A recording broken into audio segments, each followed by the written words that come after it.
que diz, versículos 6 e 7: o que vem subindo do deserto, como coluna de fumaça perfumada de mirra, de incenso e de todo tipo de aromas das especiarias dos mercadores, é uma pergunta.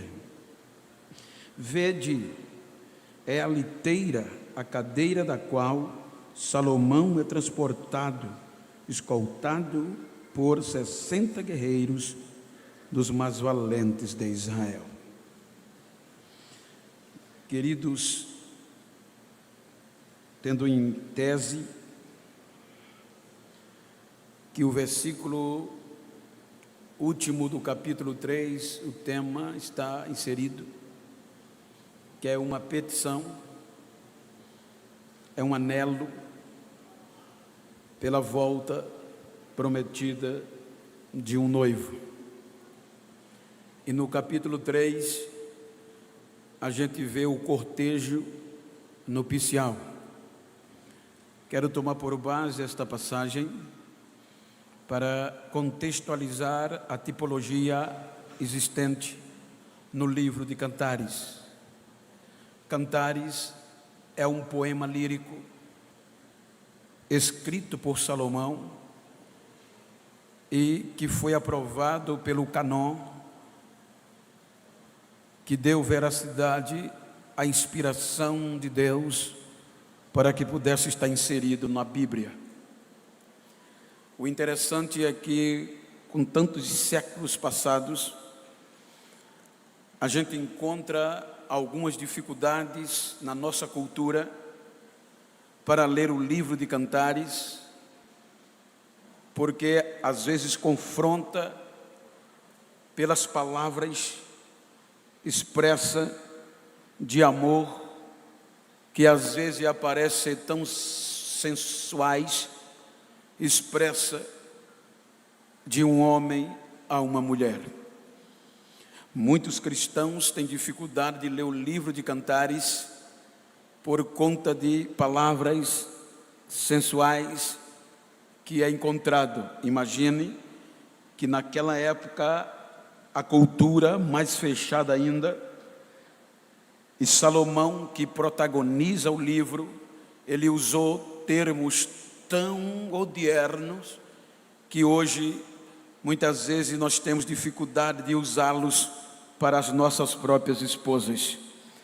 Então, ele é um poema lírico que retrata uma tipologia para o Velho Testamento. O Velho Testamento, Salomão é uma tipologia do Deus Yahvé, e o substantivo feminino aqui aplicado a Sulamita é uma tipologia de Israel. Já para o Novo Testamento, como de praxe, Salomão é uma tipologia de Jesus, o ápice do amor de Deus, e nós que formamos a sua igreja é uma tipologia da Sulamita. Eu quero pedir a vossa permissão para contextualizar a narrativa histórica, para entendermos a nossa esperança. Quando nós analisamos a história, sabemos que Salomão protagonizou um período de paz, que Salomão se tornou um homem mais sábio de toda a Bíblia, que antes dele e nem depois dele, disse Deus, haveria igual. Salomão galgou muitas riquezas e sabedoria. Só para os irmãos terem uma pálida ideia, há relatos extrabíblicos que relatam que na época havia uma rainha chamada, e nós a conhecemos como rainha de Sabar, a Etiópia. Esta rainha, ela tinha o poder de discernimento dos enigmas.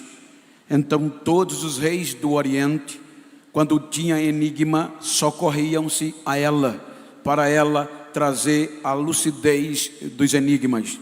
Então, naquela época, a rainha de Sabar era top. Porém, quando Deus promete Salomão sabedoria, vejam que acontece algo no seu reino, que envolve duas mães e uma criança morta. E o enigma agora era indecifrável para saber quem era a verdadeira mãe. E os irmãos observam que Salomão, pela sapiência que Deus lhe deu, consegue interpretar o enigma.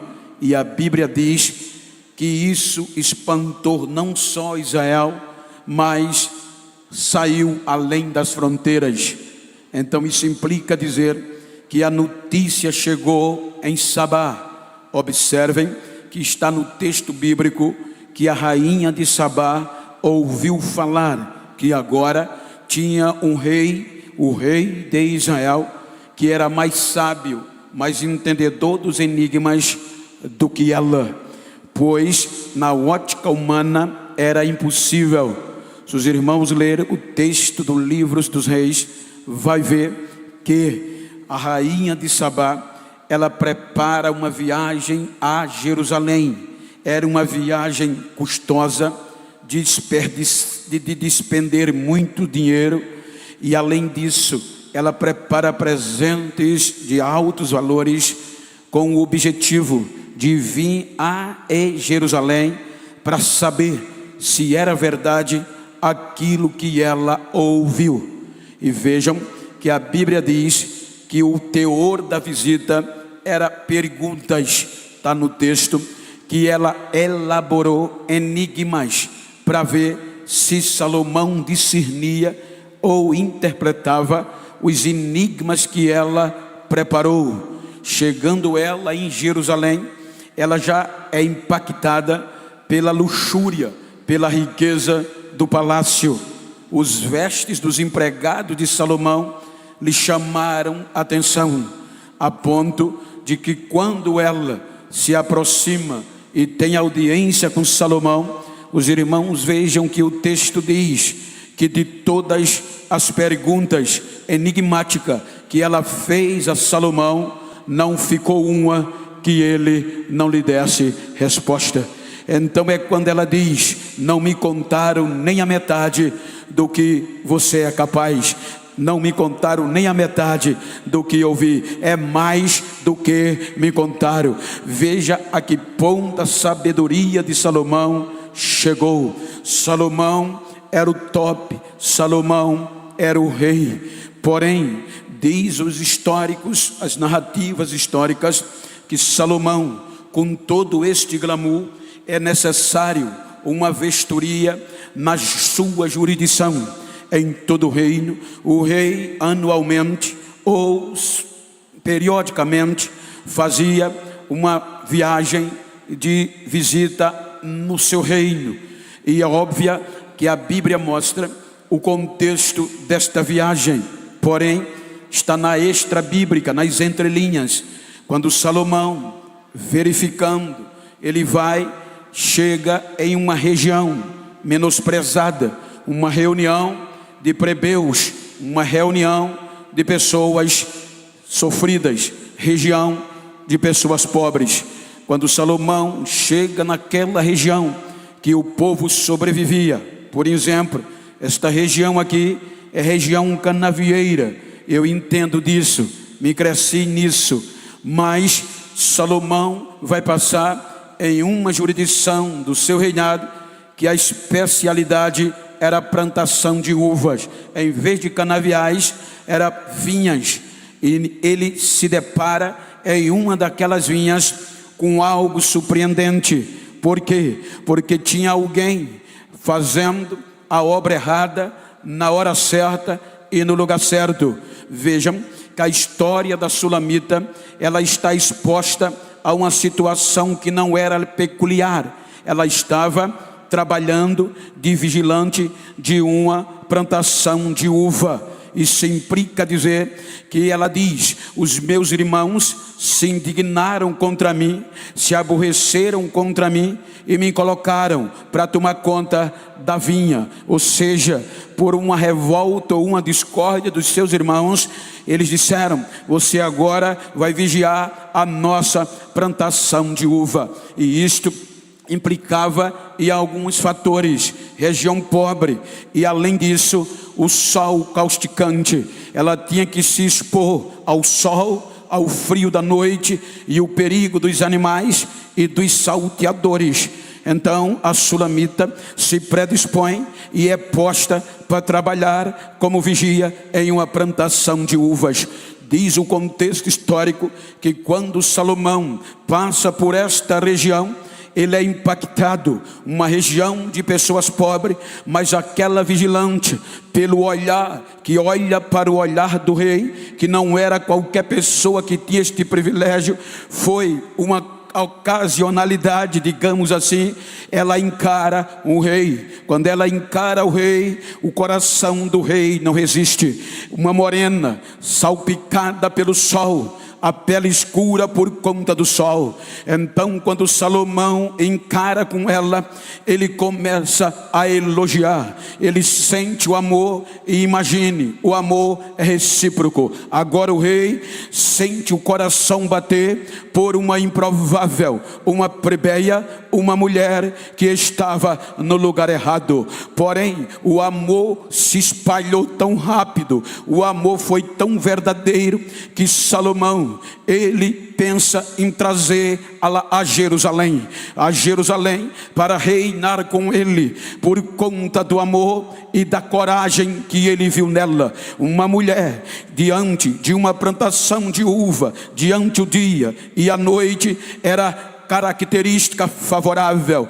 Ela tinha a característica de força, coragem e beleza. Estas características Salomão viu nela. Então o amor foi recíproco e à primeira vista. Então ele enche-a de elogio, comparando-a até um elogio que era o mais alto elogio da época. Uma mulher ser comparada às éguas dos carros de Faraó. Capítulo 1, versículo 9, que era símbolo de força, de coragem e de beleza. Agora ele sabia que o coração pedia para trazê-la para Jerusalém, mas ele não pode, porque havia um protocolo real que dizia ao qualquer rei da monarquia de Davi que ele poderia se apaixonar, ele poderia amar por qualquer moça da sua jurisdição. Porém havia uma cláusula proibitiva: muito se ela não fosse da pele escura e pobre. Então o rei de Jerusalém não podia se apaixonar, nem trazer para Jerusalém para reinar uma mulher da pele escura e, para piorar, plebeia. Veja que ele a enche de elogio, ele enche o coração de uma promessa. Ele diz: me aguarde, eu vou voltar a Jerusalém e vou quebrar o protocolo e voltarei outra vez para lhe buscar. Eu venho lhe buscar, me aguarde. Esta é a promessa que eu lhe faço. Observem que a partir daqui, esta promessa impactou o coração da sulamita, a ponto que ela não quer desistir. Fizeram de tudo para ela desistir, mas ela não desiste. Se você observar o capítulo 1, salvo engano, a partir do versículo 5, a notícia de que Salomão se apaixonou por uma mulher improvável, da pele escura e pobre, chega em Jerusalém. Quando a notícia chega em Jerusalém, as filhas de Sião, as filhas de Jerusalém, aquelas que não tinham defeito, aquelas que o amor do rei já era promulgado, começaram a tirar onda e a dizer e mandar mensagem: desista, tira o cavalinho da chuva, você nunca vai entrar em Jerusalém, você é pobre, você é morena, você tem a pele escura. Olha que nem isso fez ela desanimar. Ela diz: ó filhas de Jerusalém, não olhei para o eu ser morena. Eu sou morena, mas eu sou cheia de beleza. Os meus irmãos se indignaram contra mim e me colocaram para trabalhar de vigilante de plantação de uva. Ela estava dizendo: eu estou queimada por fora por conta do calor, mas por dentro eu sou rica em beleza. coisa. Ela estava dizendo: eu tenho promessa do rei que ele vai me buscar, e vocês não vão roubar esta esperança de mim. Ela diz: isso é fenocópia. A Bíblia, a ciência nos ensina que a palavra fenocópia é simplesmente o dizer. Se você pegar, ou seja, a pessoa mais branca que tiver aqui, a lourinha, o lourinho, coloca ele agora, a partir de outubro até dezembro, debaixo do sol, tomando conta de uma plantação de cana. No final de dezembro, se você for buscar ele, ele vai estar da minha cor, porque o sol o queimou. Isso é fenocópia. Aí vai dizer: eu não sou assim, é marca de sofrimento. Era o que ela estava querendo dizer. Eu sou morena por conta do sofrimento do sol, mas eu sou beleza pura, e o rei se apaixonou por mim.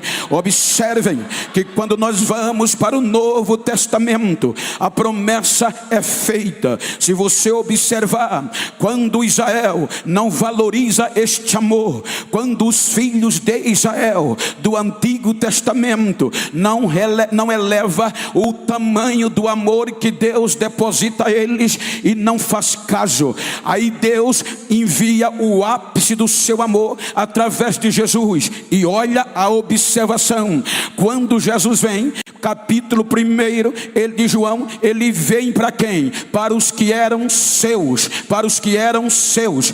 Quando nós vamos para a mulher gentia, Ciro Fenícia, Jesus é duro, mas é verdadeiro. Eu não fui enviado a não ser as ovelhas perdidas da casa de Israel. Mas Israel não valorizou o amor deste Deus. Por isso que Deus já disse a Isaías: eu vou amar a um povo que não me chama e nem procura por mim, um povo que não me conhece, e vou colocar ciúme em Israel. É a mesma coisa de um homem se apaixonar por uma mulher bela e lhe dar todo o amor que ela precisa, mas ela descarta e não valoriza o que ganha do seu amado. Então ele, revoltado, ele se apaixona por uma mulher que aparentemente não vale nada, e a ama do mesmo jeito, e vai colocar ciúme na bela. Foi o que ele fez conosco. Quando Israel rejeitou o amor de Deus, aí Deus olha para os gentios, olha para nós que não tínhamos direito a este amor, e Israel não acreditava. Se você analisar, a gente não era gente no Antigo Testamento. Israel chamava a gente de imundo. Israel não é, até hoje. Eu tenho amigos na América e na Europa que trabalham em construção. Eles entram na casa de judeu, se eles abrirem a geladeira para beber água e eles souberem, eles jogam a geladeira fora, porque se tornou imundo, porque o não judeu tocou nela. No Antigo Testamento, nem direito de adorar a gente tinha. Por quê? Porque os israelitas, só eles tinham direito de adorar ao Deus único e verdadeiro. Para os irmãos ter uma pálida ideia, no templo, no período de Jesus, havia os pátios. Primeiro pátio para entrar para adorar era das mulheres. Ali ficava só mulheres judias, ou seja, antes desse pátio tinha uma mureta no pátio, e o mureta dizia os dizeres: gentil não pode entrar, risco de morte. Então, se um gentil cruzasse a mureta, era morto, era fulminado. Só entrava judeus. As mulheres ficavam no pátio mais baixo, só subia no segundo os homens judeus. Quando eles chegavam em cima, olhava para baixo, estavam as mulheres, e fora da mureta estavam os gentios. Eles gritavam: obrigado Deus por não nascermos mulher, e muito menos gentios que são imundos. E dali só sacerdote, e dali para frente só por sorteio. A gente estava descartado. Aí Israel não aceita o amor de Deus. Paulo aos Romanos capítulo 10 e 11, ele diz: Israel rejeitou a justiça de Deus. Versículo 25 do capítulo 11, aí ele diz aos romanos: gentios, eu quero dizer uma coisa a vocês, Deus endureceu em parte o coração de Israel para vocês entrarem, e enquanto não cumprir a plenitude dos gentios, Israel vai estar seguro, vai estar parado. Ele estava dizendo: enquanto a trombeta não tocar, a vez é nossa, o amor é nosso, o direito é nosso de adorar este Deus. Nós não tínhamos direito.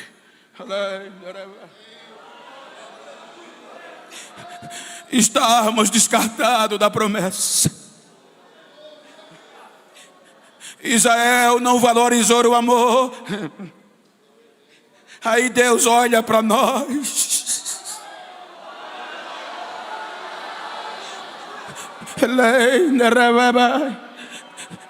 E nos ama de uma tal maneira que deu seu único filho, para que todos aquele que nele crê não pereça, mas tenha a vida eterna. Aí agora Jesus vai formar a igreja, a sua amada, a sua noiva, encontrada aonde não merecia. Por isso que judeus não gostam, judeus ortodoxos não gostam de cristãos, porque Deus derramou o amor para nós. Agora imagina, ele forma os discípulos, e os discípulos eram só judeus. Pode observar que não tinha nenhum gentio entre os 12. Mas Cristo sabia que esse amor ia nos colocar no lugar deles. Quando Cristo faz a última reunião, como Salomão disse a Sulamita: eu não posso te levar agora, mas eu vou quebrar o protocolo e vem te buscar. João capítulo 13, ele diz que Jesus faz uma reunião de despedida. E Jesus diz: eu vou voltar para o Pai, e para onde eu vou vocês não podem ir agora.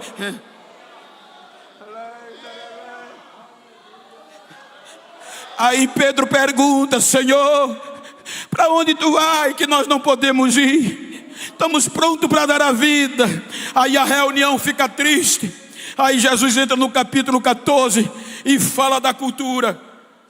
Ele diz: não fiquem tristes o vosso coração, credes em Deus, crede também em mim. Na casa de meu pai há muitos aposentos. Se não fosse assim, eu teria dito a vocês, mas eu vou preparar lugar, e quando eu for e vos preparar lugar, voltarei outra vez e levarei vocês para mim mesmo. Para onde eu estiver, esteja vós também. A cultura eles entendiam, mas a fé estava fechada. Na cultura da época, professores dizem que quando um jovem ia pedir uma moça em namoro, a cultura eu conheço, porque eu tenho amigos que vivem essa cultura, e eu pergunto muitas coisas. O noivo vê a moça só no dia que fecha o contrato, e na maioria só vê no dia do casamento de novo. Então, quando um jovem ia na casa de um pai pedir uma moça em casamento, ele já saía de casa com uma bolsa com prata e um vinho, o suco de uva. Chegava na casa do sogro, saía da casa do pai, ia na casa da amada, e entrava, e ela fazia que não estava sabendo. Aí ele dizia ao pai: eu vim pedir a sua filha em namoro e casamento. O pai chamava a filha. Quando ela dizia sim, pai, eu aceito, ele pegava as moedas e dava o pai: é o dote, está pago o dote. Pegava o vinho e dava para ela beber, e os três bebia, como memorial que ela não podia esquecer. Então ele agora dizia a ela: vou voltar para a casa do Pai e vou preparar lugar para você. Quando estiver pronto, eu venho lhe buscar. E ia para a casa do Pai. Jesus fala do que eles estavam sabendo, mas ele não esperava que ia ser tão forte. Jesus vai morrer, paga o preço, paga o dote, e com a morte na cruz, o dote é pago. Pai, está pago. Agora eu posso amar a quem eu quiser. Agora a porta do inferno não vai prevalecer.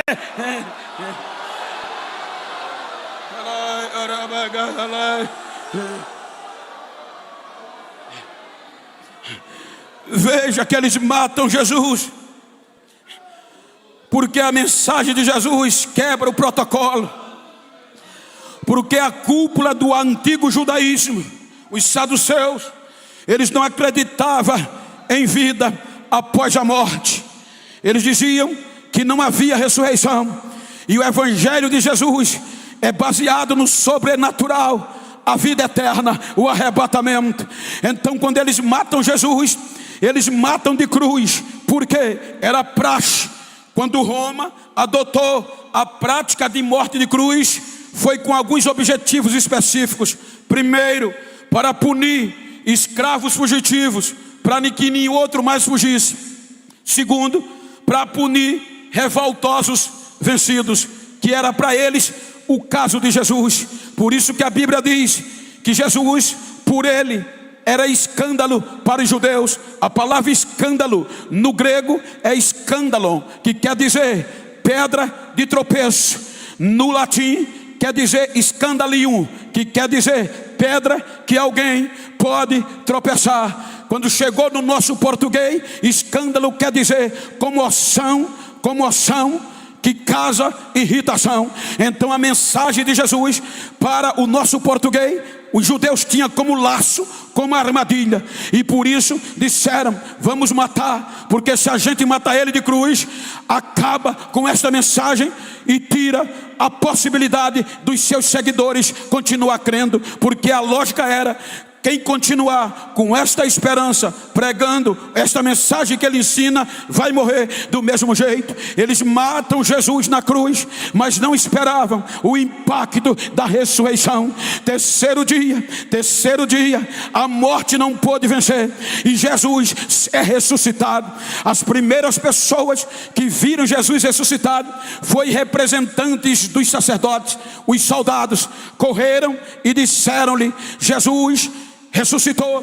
Eles acreditaram tanto que pagaram muito dinheiro para eles dizer o contrário. Digam que ele está morto e continua morto. Os discípulos roubaram o corpo dele e ele não está vivo. Observem que quando Jesus ressuscita, a primeira coisa que ele faz é ir buscar os discípulos, tudo ferido. A maioria desistiram, não acreditaram, porque a visão era terrestre, mas a mensagem era celestial. Veja que Jesus vai buscar um por um, não deixa ninguém para trás. Evangelho de ressurreição, evangelho de arrebatamento, é isso, gente. A gente tem que cuidar um do outro, fazer como Jesus fez. Quem ia mais atrás de Pedro, quem ia mais atrás de Tomé, quem ia mais atrás dos fugitivos de Emaús? Ninguém ia. Nos dias de hoje a gente costuma descartar um ou outro. Só precisa saber de uma má notícia que a gente já deixa de visitar e de dar a paz do Senhor. Ei, não é assim não. Evangelho é para a gente cuidar um do outro, porque o objetivo é a gente subir junto, é a gente subir junto,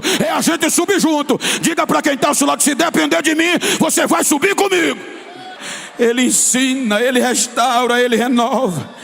E ele diz: vocês vão ser minhas testemunhas em Jerusalém, na Judéia, Samaria e até os confins da terra. Confins quer dizer extremidade, até o último limite da terra. Vocês vão dizer que eu estou vivo e vou voltar.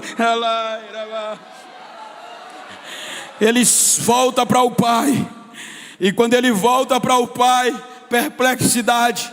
Os anjos vêm e dizem aos discípulos: por que vocês estão perplexos, olhando para cima? Este mesmo Jesus que vocês estão vendo subir, ele voltará outra vez da mesma maneira que está indo. Então aquilo atiçou o coração dos discípulos.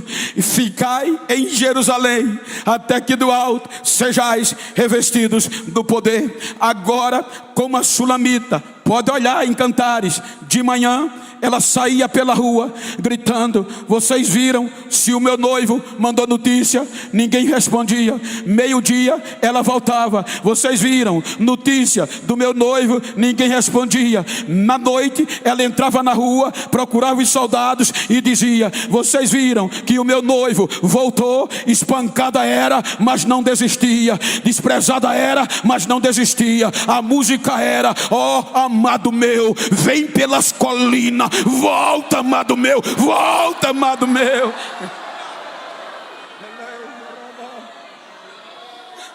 Aí agora vem a igreja. A preocupação agora não era a beleza, não era a cor, era a promessa que ele fez.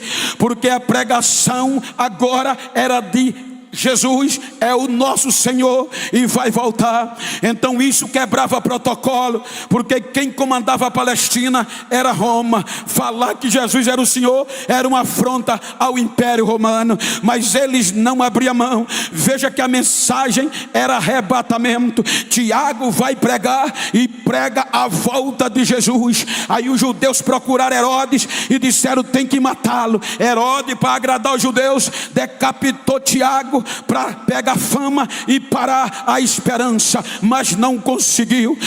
A igreja continuava pregando a volta de Jesus.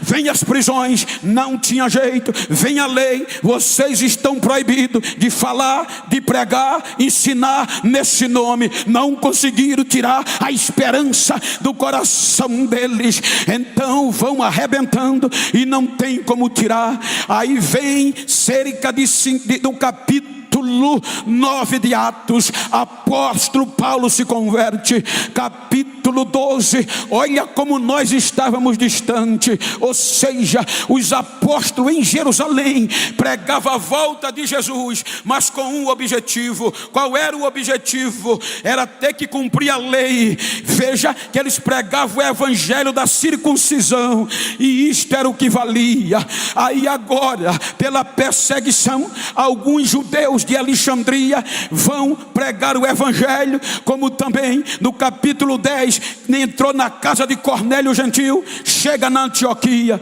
e a Antioquia pega fogo. Agora o amor de Deus, a esperança atinge o coração dos gentios. Os gentios agora sacodem Antioquia. A notícia chega em Jerusalém: Antioquia está pegando fogo, Jesus está batizando os gentios, e ele só fala na volta de Jesus. Aí disseram: vamos mandar um pastor para lá. Mandaram o Barnabé. Quando o Barnabé chega lá, aí diz: o negócio é grande, vou procurar quem? Vai procurar Saulo. Encontra Paulo, e Paulo diz: eu já estava sabendo disso, Jesus já tinha me dito que eu ia ser pregador dos gentios. Quando ele chega em Antioquia, ele vai pregar o evangelho diferente de Jerusalém. Jerusalém pregava o evangelho da circuncisão, era preciso cumprir a lei. Aí Paulo não, Paulo prega o evangelho da graça, e é o evangelho da graça que ama os gentios. Você é salvo pela graça, foi a graça, o amor veio para nós pela graça. Aí Paulo diz: não, vocês não precisam cumprir isso não. A graça já amou vocês, a graça libertou vocês. A lei coloca a espada no pescoço, mas a graça tirou, e vocês são livres. Adore, ele vai voltar, ele vai voltar, ele vai voltar, ele vai voltar. Ele prega o evangelho da incircuncisão. E aí vem a diáspora. O senhor me permite? Aí vem a diáspora. A diáspora, muitos crentes, judeus já e gentios, vão a Roma, capital do império. E Roma, por volta dos anos 49 depois de Cristo, era o imperador Cláudio. E Cláudio tinha um dizer: Roma permitia, você é imigrante, você é estrangeiro, entrou em Roma, você não é proibido de adorar o seu Deus, desde que considere César como o único Senhor. E isto é saudação cotidiana. Você lembra que a gente, quando encontra o outro, primeira coisa, Pai do Senhor. Então, aqui, qualquer que chegasse em Roma, poderia cultuar os seus deuses, mas que a saudação fosse César, o Senhor. Então esses crentes chegam, movidos por esta esperança de que Jesus vai chegar, fugiram da Ásia e entraram em Roma. E agora o evangelho de arrebatamento chega em Roma. Só que a lei dizia: vocês têm que homenagear e honrar César acima de todos. Me ajuda aqui, filho. Por exemplo, para você ter uma ideia, eles tinham a obrigação de entrar em Roma. Primeira saudação do dia era olhar um para o outro, fazer assim e dizer Sicurion, que no original é César, é o Senhor. Então os crentes chegam e não encaram isso, e vão agora pregar a volta de Jesus. Aí passavam pelo outro, era este o cotidiano antes dele chegar. Mas a esperança de Jesus voltar era tão grande que quando ele se encontrava, não lembrava de César. Olhavam para o outro, já vinha rindo e dizia Maranata. O outro dizia Maranata, ora vem, ora vem, ora vem, Senhor Jesus, ora vem, Senhor Jesus. Quem tem essa esperança? Quem tem essa esperança? Quem tem essa esperança?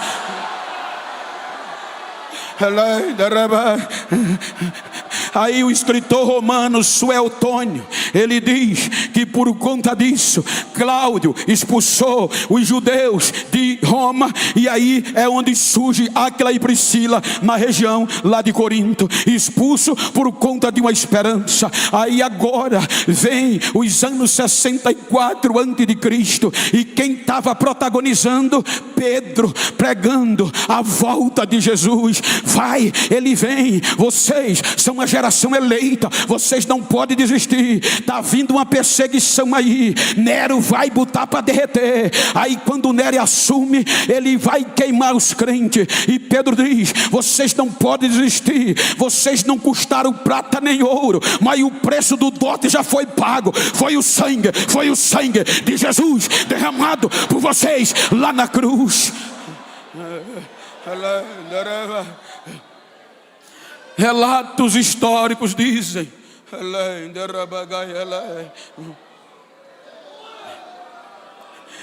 que eles prendiam os crentes, pais, com os seus adolescentes. Eu tive o privilégio de 2 vezes entrar no massacre, no lugar em Cesareia Marítima, e muitos pais cristãos que pregavam a volta, que esperavam Jesus, eram presos e jogados aos leões. As crianças, ainda adolescentes, agarravam na saia da mãe, no vestido do pai, e dizia: pai, o que é que vai acontecer? O pai dizia: filho, está vendo aquela grade? Tá, daqui a pouco vai levantar e os leões virão ao nosso encontro. A gente não pode negar Jesus, filho. Nós vamos encontrar com ele. E os leões devoravam, e ele falando que ia ver Jesus. Aí Pedro entra em cena, e agora vão tentar matar Pedro para parar a esperança. Se matar Pedro, os outros desistem. Chamaram, prenderam Pedro, inimigo do Estado. Vai negar, bota a cruz na frente. Pedro diz: eu só peço a vocês, me crucifiquem de cabeça para baixo, porque eu não mereço morrer como ele morreu. Mas desistir jamais. Pode meter o prego, mas eu não vou desistir. Aí vai aparecer Paulo pregando na região da Caia e da Macedônia, as 2 regiões que formam a Grécia. Aí Paulo vai dizendo: irmãos, eu não quero que sejais ignorantes acerca dos que já dormem. Por que Paulo diz isso? Porque os gregos, alguns doutores, entraram na igreja de Tessalônica e de Corinto, tirando a esperança da igreja, que não é a vida após a morte. Porque os gregos só buscam felicidade no que eles podem pegar, nos que eles têm. E o evangelho do arrebatamento, Paulo dizia: se eu esperar em Deus só nessa vida, eu sou o mais miserável dos homens. Paulo dizia: há uma felicidade maior na eternidade que Jesus ganhou para nós. nós, e os irmãos iam desistindo. Aí ele diz: olha, eu não quero que vocês ignorem a quem já dorme no Senhor. O som da última trombeta, nós não vamos primeiro ser ressuscitados, mas eles, depois nós que estivermos vivos, seremos transformados num abrir e fechar de olhos. Subiremos, nos encontraremos com ele e subiremos para sempre com o Senhor. Aí disseram: prende, ele está pregando a volta, vamos parar. Aí prenderam Paulo e vão decapitar. Ou desiste ou decapita. Nos últimos momentos ele escreve a Timóteo: filho, eu estou sendo oferecido por aspersão de sacrifício. Eu combati um bom combate, acabei a carreira e guardei a fé. Agora o que me aguarda é a coroa da justiça, a qual o justo juiz vai me dar naquele dia. Não só a mim, mas a todos que amarem a sua vinda.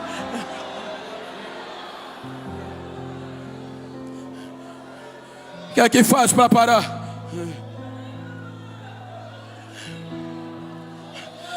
Tem um velhinho aí que sobrou. O que é que ele está escrevendo? Jovens, vocês são fortes, já venceram o maligno. Filhinhos, é já a última hora. Eles não esperavam Jesus amanhã. Aí disseram: prende ele, vamos ver se ele vai suportar o fogo. Jogaram ele num tacho de fogo. Quando vão olhar, nem um fio de cabelo queimado. Arrancam ele de lá, para ele não escrever nem falar. Exila numa ilha chamada Pátimos. Jogam ele lá, grilhões no calcanhar, vai quebrar pedra. Aí vem o Apocalipse. João diz: irmãos, aqui é João, companheiro de vocês nas aflições. Estava eu exilado na ilha de Pátimo por causa do testemunho de pregar a palavra do Senhor. Mas no dia do Senhor estava eu ali, e eu vi um barulho de uma voz, como voz de trombeta, detrás de mim. E quando eu olhei para ver quem era semelhante ao Filho do Homem. Os seus olhos pareciam chama de fogo. O seu cabelo era branco como a lã e como a branca neve. O seu vestido ia até os pés, e no peito tinha um cinto de ouro. Os seus pés feito latão reluzente, tirado da fornalha. E ele falou comigo, dizendo: quando eu vi sua voz, caí aos seus pés como morto. Ele veio, estendeu sua mão direita sobre mim e me disse: João, não tenha medo, João. Sou eu, o primeiro e o último, o alfa e o ômega, que tem a chave e fecha e ninguém abre, e abre e ninguém fecha. Eu tenho o domínio do inferno e da morte, João. E eu vim aqui para te dizer: escreve as coisas que eu vou te mostrar. E João vai escrevendo, e entre elas: eis que eu cedo, eu venho. Guarda o que tem, para ninguém tomar a tua coroa. Ninguém para.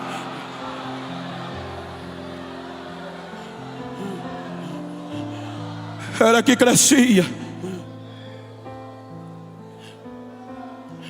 Aí o imperador disse: vou mostrar que esse povo, esse Jesus está morto. E quem não desistir vai morrer. Eu estive pregando na Itália, num congresso de missões em Torino. Esse mês eu vou pregar em Milão e em Roma. Mas eu estive pregando há uns anos atrás em Torino. E na segunda-feira terminei o congresso. O pastor me levou por um dos acontecimentos bíblicos, mas não deu tempo de ir no corredor de fogo.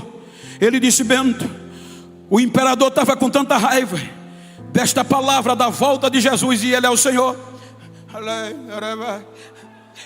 que preparou um tacho bem grande na praça principal da cidade, e mandou prender os crentes que pregavam e esperavam essa volta.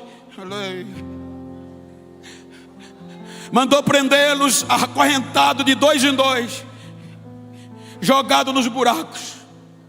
Marcou o dia que ia provar que Jesus estava morto e não havia esperança, e quem não apostatasse da fé ia ser jogado no tacho.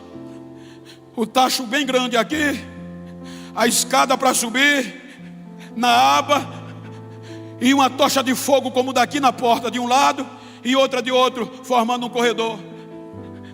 A praça encheu, porque os romanos buscavam a felicidade na morte dos outros. Lotaram. O imperador chega, é ovacionado, aplausos, hinos romanos. O imperador acende o fogo e o azeite ferve.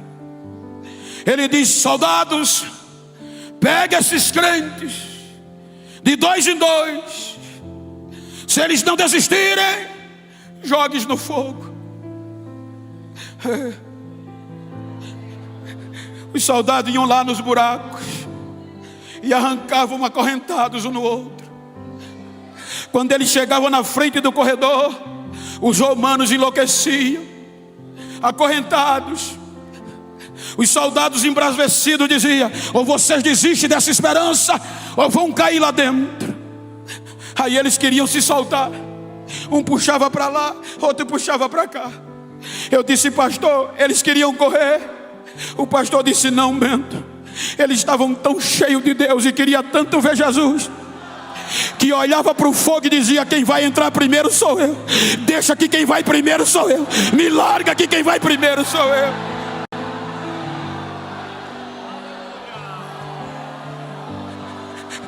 Os soldados arrastavam e os romanos enlouquecidos jogavam eles dentro do tacho. Quando eles caíam dentro do azeite fervendo, os romanos enlouqueciam. O pastor disse: Bento, foram 20 minutos, o imperador sendo ovacionado e crente sendo jogado no azeite. Com 20 minutos, Bento, houve silêncio em toda a praça e não se ouvia aplauso. Por quê, pastor? Porque os crentes que foram jogados acorrentados começaram a pular de dentro do tacho, ficar em pé na beira do tacho, sem corrente e sem queimadura. E quando olharam o silêncio, começaram a correr na beira do tacho e gritando: os deuses de Roma não valem nada, mas o nosso Jesus é Deus da água, é Deus do fogo, é Deus da água, é Deus do fogo.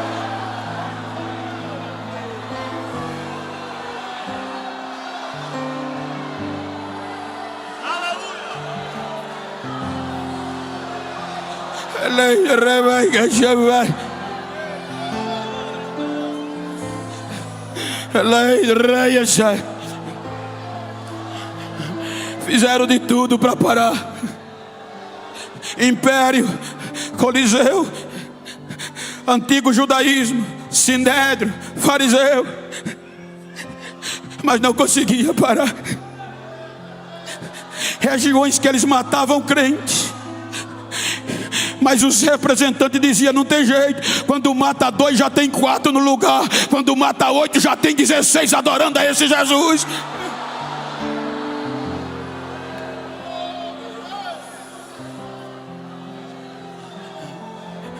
Fizeram de tudo.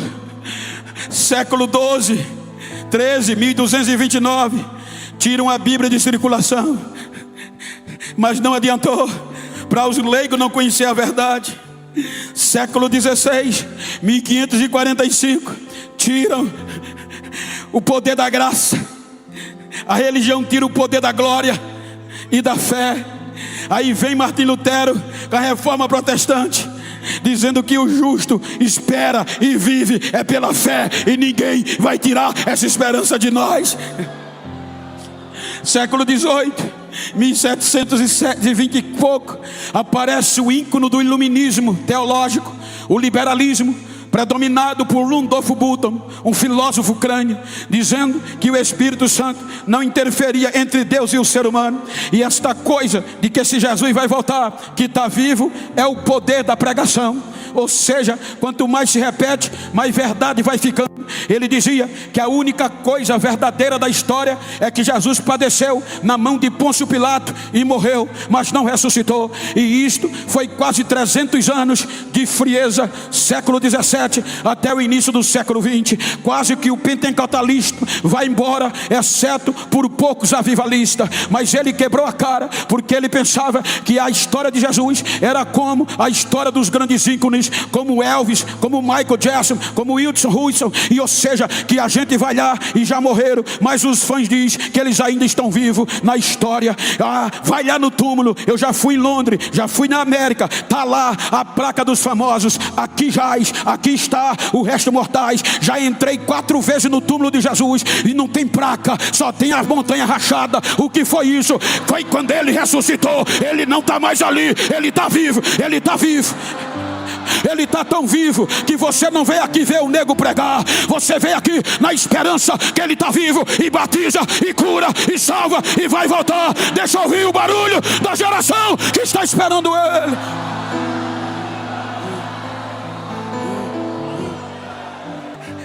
Capítulo 3 de Cantares.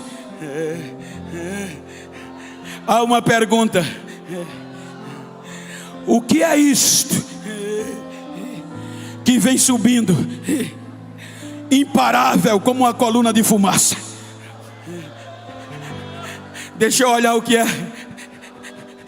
É a liteira do rei Salomão. E a liteira só saía em cortejo nupcial. Salomão fez para si uma liteira, montou dentro da liteira, e os soldados vêm com ele, protegendo dos perigos da noite. E ele vai para onde? Para o deserto. Vai buscar alguma coisa. E ele vem perfumado de mirra, de incenso, de toda sorte de pós aromático, preparado. Aí agora você vai chegando no final do capítulo 3. As filhas de Jerusalém vão ter que ver. Por isso que nós vamos primeiro do que Israel no arrebatamento. Ele vai ter que assistir, ele vai ter que ouvir a notícia que a gente vai entrar. As filhas de Jerusalém está dizendo: vinde, vem, filhas de Jerusalém, contemplar o rei Salomão com a sua coroa na sua liteira, feliz como no dia do seu casamento. Ele vai lá, pega a morena, pega a sulamita, e ela entra em Jerusalém pela porta. Ele quebra protocolo e ela entra.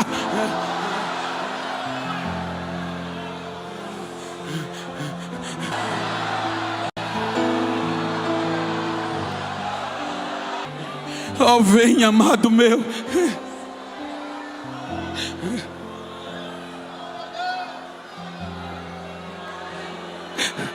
Século 21. Diga para quem está ao seu lado, diga: século 21, geração Y. De novo, século 21, geração Y. Diga: agora é a nossa vez.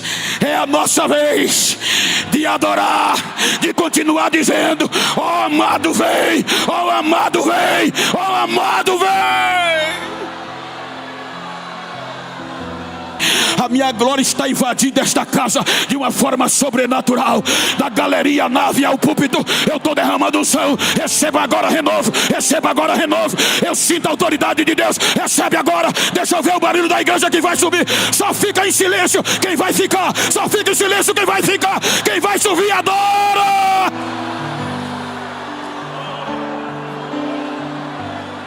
A qualquer momento a trombeta vai tocar. Fique de pé, por favor. Pastor Samuel, o senhor me conhece, sou conservador, mas com a sua permissão, se você está perto de um crente do mesmo sexo que o seu, vamos renovar os votos. Se for íntimo não tem problema, mas se não for, vira para ele aí. Me ajuda aqui, companheiro, me ajuda aqui. Olha para mim, não, olha para ele assim, ó. Se você pode, e diga para ele: não estou nem aí como você começou o congresso, quero saber como vai terminar. Diga: vou terminar pegando fogo, cheio de esperança, porque a trombeta pode tocar hoje. Diga a ele: se ela toca hoje, eu quero subir com você, pegando fogo, voando faísca. Mas se ela não toca hoje, eu quero marcar um encontro com você. Pergunta a ele aonde. Diga: lembra daquela rua de ouro do Apocalipse? Vizinho o muro de jaspe, lá na beira do rio de cristal, no banco de ouro. Eu quero te ver lá. Diga a ele: se eu for primeiro, eu vou te esperar.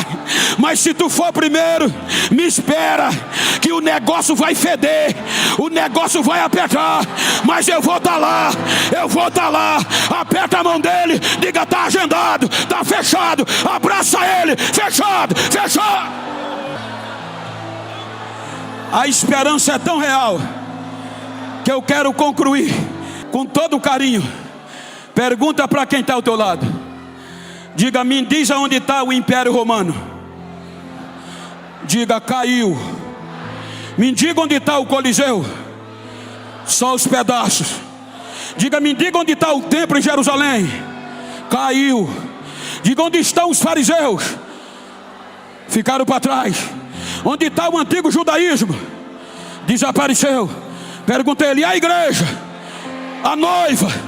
Diga: de pé, de pé, de pé, de pé, de pé, esperando Jesus voltar.